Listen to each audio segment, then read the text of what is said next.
This is gonna make people mad, but I hate 2D Sonic. I was never really a fan of 2D Sonic. In fact, I really hated it. Yeah, I know, a crime. But hear me out. Something about these games never really clicked with me as a kid. The stop and go pacing, the controls, and the absolute pain of special stages. And probably the biggest reason is that 3D Sonic is just more appealing, to me at least. But I know people love these games, and I always felt like I was missing something. So I decided to go back, replay them all, and let's see if they will change my opinion on 2D Sonic games. And finally figure out which classic Sonic game is truly the best. Time to dust off my Sega Genesis and definitely not use any other ways to play the game. Now, despite my childhood struggles, I totally get why people love these games. These games are big vibes, especially Sonic 2. I liked everything about it, the music, gameplay, and stage design. It's definitely smoother than Sonic 1 and Sonic 3, and the stages are more focused. Yeah, by the way, every time I say Sonic 3, I mean Sonic 3 and Knuckles, because, come on. Now let's back up a little.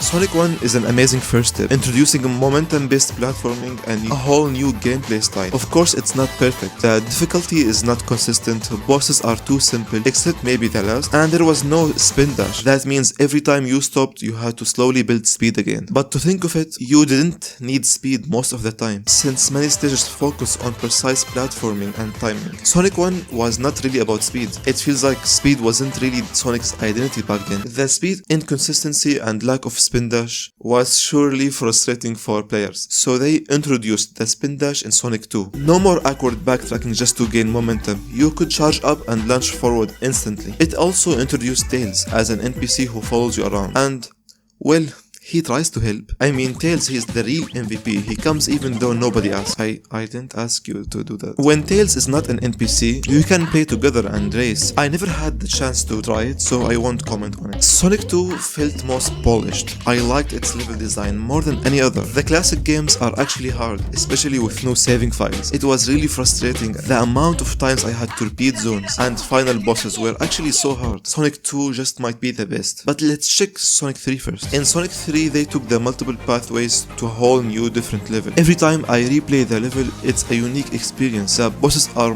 much more creative and they are not always just Eggman. Look how cute he was. What did they do to you? It even has multiple playable characters. Every playthrough can feel different depending on which character you pick. Plus, it introduced save files, meaning you didn't have to beat the whole thing in one go. But that's not the best part. The best thing about Sonic 3 is the storytelling. No text, no dialogue, just visual storytelling. You can see the Death Egg in the background getting closer each level. The transition between zones and Knuckles' attitude and action shows his knowledge of all the island's path and secrets. There is many more to admire about Sonic 3 storytelling. I suggest you watching this amazing video to learn more. Overall, I wanna say that I enjoyed Sonic 2 a lot and I was considering if it's the best, but really, when we list the pros and cons of each game, it just doesn't make sense not to put Sonic 3 higher. So we are gonna rank all Sonic games that exist ever, and we are starting now with Sonic 1, 2, and 3. This is the ranking. So, do I still hate the 2D Sonic games? Yes, I do.